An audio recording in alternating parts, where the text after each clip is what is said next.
Assalamualaikum warahmatullahi wabarakatuh. Perkenalkan, nama saya Ananda Najwa Salsabila, NIM 105 dari kelas 4B. Di sini saya akan menjelaskan mengenai macam-macam ilmu anatomi. Untuk ilmu anatomi yang pertama yaitu anatomi endodomi.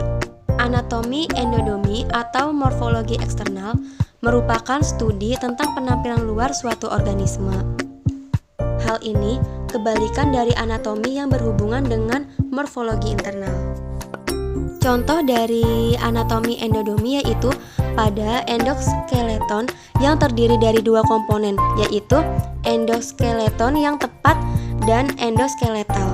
Sedangkan otot utama prosom terdiri dari otot dorsal dan ventral longitudinal yang dipasangkan. Yang kedua adalah anatomi analitik.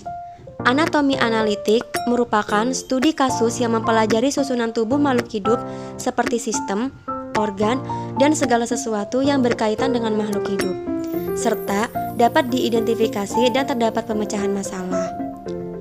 Contoh dari anatomi analitik yaitu pada jaringan tulang yang terdiri dari sel, substansi dasar, dan komponen fibriler. Yang ketiga adalah anatomi deskriptif. Anatomi deskriptif merupakan studi tentang struktur dan morfologi tubuh makhluk hidup melalui studi organ, perangkat, dan sistemnya secara independen. Hal ini berfokus pada deskripsi bentuk daripada fungsinya. Contoh dari anatomi deskriptif yaitu dalam lengan posterior, sistem yang berbeda seperti sistem peredaran darah dan saraf. Yang keempat yaitu anatomi topografika. Anatomi topografika merupakan anatomi yang mempelajari letak dari suatu organ terhadap organ yang lainnya. Contoh dari anatomi topografika yaitu letak daerah vena, nervus, tulang, serta musculus. Kelima, anatomi fungsional. Anatomi fungsional merupakan anatomi yang mempelajari struktur serta organisasi dari bagian-bagian tubuh makhluk hidup yang saling berhubungan satu sama lain. Contoh dari anatomi fungsional yaitu fleksi paha yang melibatkan otot-otot sartorius, iliacus, dan gracilis, serta aduksi dan abduksi paha yang melibatkan otot-otot gluteus, maximus, dan minimus, dan aductor longus, brevis, magnus, minimus, dan hallucis.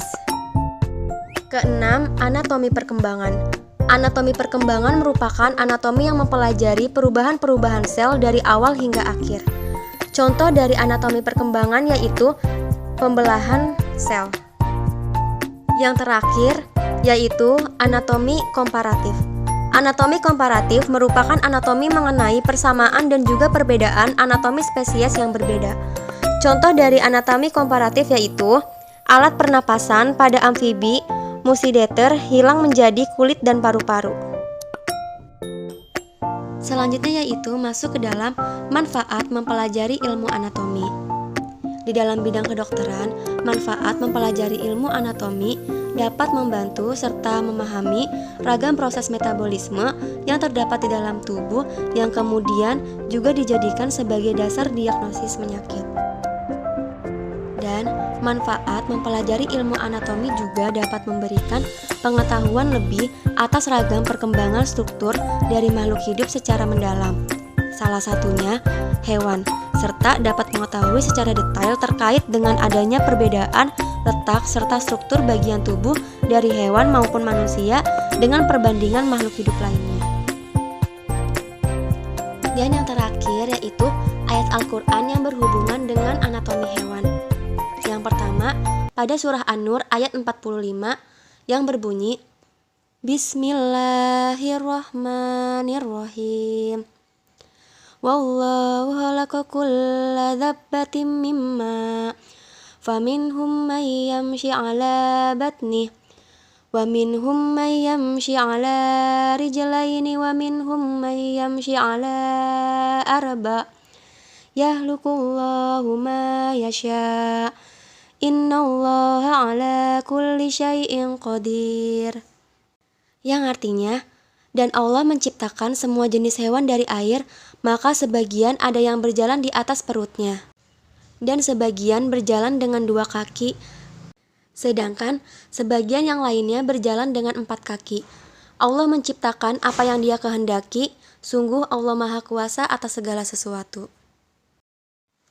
Yang kedua yaitu surah Al-An'am ayat 38 yang berbunyi Bismillahirrahmanirrahim. Wa ma min dabbatin fil ardi wala